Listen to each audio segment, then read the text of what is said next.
नमस्कार साथियों, शुभ ज्योतिष चैनल पर आपका स्वागत है। साथियों, मैं आज आपको मेरे इस वीडियो में पौष मास और उससे जुड़े खर मास के विषय में पूरी जानकारी आपको बता रहा हूँ। इस पौष मास का धार्मिक दृष्टिकोण से, ज्योतिषीय दृष्टिकोण से, सांस्कृतिक दृष्टिकोण से क्या महत्व है तथा इस मास की क्या विशेषता है, इससे जुड़े शुभ अशुभ कार्य और खर मास के महत्व के बारे में विस्तार से वर्णन दे रहा हूँ। आप मेरा ये वीडियो अंत तक देखिए और अगर आप मेरे चैनल पर नए हैं तो मेरे चैनल को सब्सक्राइब करिए, ज़्यादा से ज़्यादा लाइक और शेयर करिए, जिससे आपको इस तरह की जानकारियाँ मिलती रहें। साथियों, पौष मास हिंदू पंचांग के अनुसार 10वां महीना होता है। यह 10वां महीना इस वर्ष 16 दिसंबर 24 से 13 जनवरी 25 तक है। पुराणों के अनुसार पौष में सूर्य की पूजा करने से उम्र बढ़ती है। हर महीने सूर्य के अलग अलग रूप की पूजा की जाती है। पौष मास में भग नाम के सूर्य की उपासना की जाती है। इस माह में व्रत, उपवास, दान, पूजा पाठ करने से पवित्र नदियों में नहाने का बहुत ही महत्व है। इस महीने किए गए धार्मिक कार्यों से कई गुना पुण्य फल मिलता है। साथियों, व्रत और दान का विशेष फल मिलता है। उगते हुए सूर्य को अर्घ्य देने का भी विधान है। सूर्य को अर्घ्य देने के लिए जल चढ़ाने के बाद में जरूरतमंद लोगों को खाना दान करना चाहिए। उनको अनाज और धन का दान भी करना चाहिए। किसी गौशाला में भी दान पुण्य करना चाहिए। साथियों, पौष मास का नाम पुष्य नक्षत्र के आधार पर रखा गया है, क्योंकि इस मास में पुष्य नक्षत्र का प्रभाव प्रमुख होता है। धार्मिक दृष्टि से अगर हम देखें तो इस मास में ध्यान, योग और तपस्या का महीना माना जाता है। इस समय किया गया जप, तप और दान हमें कई गुना फल प्रदान करता है। पौष मास में सूर्य जो है दक्षिणायन से उत्तरायण की ओर बढ़ने लगते हैं। सूर्य की स्थिति इस मास में सबसे अधिक ठंडी रहती है। साथियों, इस मास को खर मास, जिसे मल मास भी कहा जाता है, वह भी होता है। वह समय है जब सूर्य किसी राशि में एक अतिरिक्त माह तक रुकता है। हिंदू धर्म में यह समय शुभ कार्यों के लिए वर्जित माना जाता है। खर मास मुख्य रूप से तब होता है जब सूर्य धनु या मीन राशि में होते हैं। खर का मतलब गधा होता है साथियों, जो कि आलस्य और निष्क्रियता का प्रतीक होता है। खर मास में सूर्य की स्थिति ऐसी होती है कि उसमें ऊर्जा और उत्साह कम होता है। साथियों, मल मास में शादी, गृह प्रवेश और अन्य शुभ कार्य नहीं किए जाते हैं। आप कोई भी नई योजनाएं और निवेश करने से इस समय में बचना चाहिए। मल मास में हमें अपना जो है धार्मिक कार्यों में ही ध्यान देना चाहिए, पूजा पाठ करना चाहिए, जप करना चाहिए, तप करना चाहिए, दान करना चाहिए और भगवान विष्णु की आराधना करनी चाहिए। साथियों, पौराणिक मान्यता है कि सूर्य देव जब बृहस्पति की राशि में होते हैं, धनु या मीन में प्रवेश करते हैं, तो यह समय मल मास कहलाता है। इस समय में शुभ कार्यों से बचने की सलाह दी जाती है। साथियों, एक बार राजा बलि ने मन मास के दौरान भगवान विष्णु को समर्पित व्रत और पूजा की। इससे प्रसन्न होकर भगवान ने उन्हें वरदान दिया कि इस मास में, इस समय में जो भी मेरी पूजा करेगा, मेरे को दान करेगा, तो उसको कई गुना फल प्राप्त होगा। साथियों, पौष मास को आध्यात्मिक और शुद्धिकरण का मास भी माना गया है। इस समय में हमें प्रतिदिन सुबह स्नान के बाद सूर्य को अर्घ्य देना चाहिए। ओम सूर्याय नमः का जाप करना चाहिए।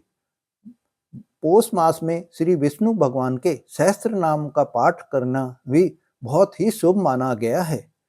ओम नमो भगवते वासुदेवाय का जाप करना चाहिए। गरीबों को अन्न, वस्त्र और कंबल दान देने चाहिए। तिल, गुड़ और घी का दान भी विशेष फलदायी माना गया है। साथियों, ध्यान और योग का अभ्यास करना चाहिए।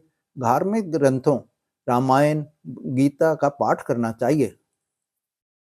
पौष मास में एकादशी, अमावस्या और पूर्णिमा के दिन व्रत रखना शुभ माना गया है। साथियों, उपवास के समय में आप फलाहार या जल ग्रहण कर सकते हैं, अनाज, अन्न नहीं खा सकते हैं। पौष मास में हमें विवाह, गृह प्रवेश, मुंडन जैसे संस्कार नहीं करने चाहिए। पौष मास के दौरान या खर मास के दौरान किसी भी नई योजना और निवेश से बचना चाहिए। हमें झूठ, छल या किसी का अपमान नहीं करना चाहिए। मांस यह मास जो है शुद्ध आहार और पवित्रता के लिए है। इस मास में हमें मांस तामसिक भोजन नहीं करना चाहिए, लहसुन प्याज नहीं खाने चाहिए। साथियों, पौष मास और खर मास दोनों ही ज्योतिषीय महत्व भी रखते हैं। इस समय में सूर्य का गोचर, ग्रहों की स्थिति आपके जीवन पर बहुत प्रभाव डालती है। सूर्य जो है धनु राशि में होते हैं और इनका ऊर्जा का स्तर बहुत कम होता है। इस समय में आपको अपने आत्म निरीक्षण और आत्म सुधार का समय है। इस समय आपको धैर्य और संयम से काम में लेना चाहिए। साथियों, कुछ राशियों पर इस मास का बहुत अधिक प्रभाव पड़ता है। ये राशियां हैं मेष, सिंह और धनु। इन तीनों राशियों में इस मास पर आत्मविश्वास बढ़ता है, ध्यान और योग से इनको लाभ होता है। वहीं कर्क, मीन और तुला राशि को में मानसिक शांति के लिए इनको पूजा पाठ करनी चाहिए। इनको किसी भी वाद विवाद से बचना चाहिए, नहीं तो कोई भी जो है इनके लिए नुकसान पैदा हो सकता है।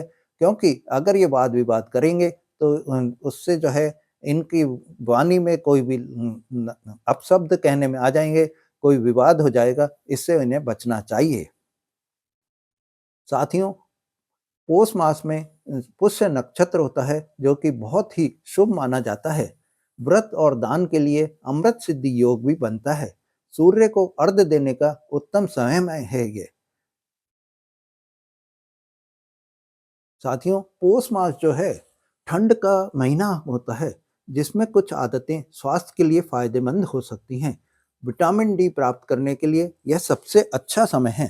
साथियों, शीत ऋतु में जल्दी उठकर सुबह सूर्य को जल चढ़ाने से हमें सुबह सुबह की धूप का लाभ मिल जाता है।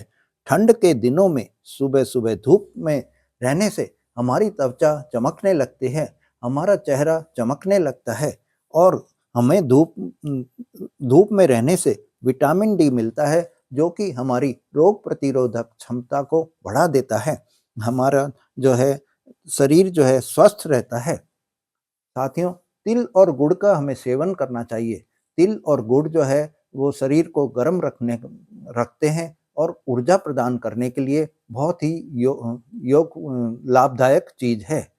साथियों, योग और व्यायाम हमें ज़रूर करने चाहिए। इससे ठंड के दौरान हमारे शरीर को ऊर्जा मिलती है और हमारा शरीर सक्रिय रहता है। पौष मास में हमें कुछ ऐसी जीवन शैली अपनानी चाहिए जो कि संतुलित जीवन शैली हो।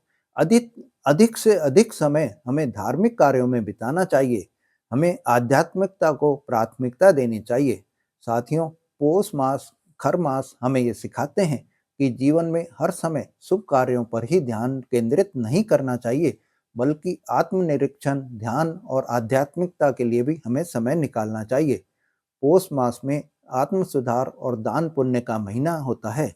हमें दान पुण्य करना चाहिए, ज़्यादा से ज़्यादा हमें दान करना चाहिए। जो हम दान करेंगे, इस मास में जितना हम दान करेंगे उसका हमें कई गुना फल प्राप्त होगा।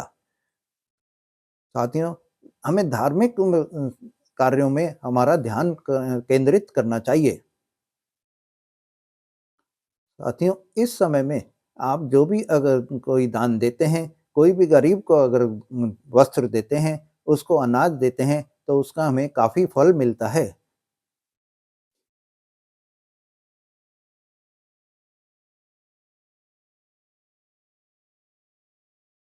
साथियों, यह आत्मनिरीक्षण, आध्यात्मिकता और दान पुण्य पर केंद्रित हमारा ध्यान रहना चाहिए। यह महीना शारीरिक, मानसिक और आत्मिक शुद्धि का भी महीना कहलाता है। साथियों, अगर आपने मेरा चैनल अभी तक सब्सक्राइब नहीं करा है, तो मेरा चैनल सब्सक्राइब करिए, ज़्यादा से ज़्यादा लाइक और शेयर करिए, जिससे कि आपको इस तरह की जानकारियाँ बराबर मिलती रहें। धन्यवाद।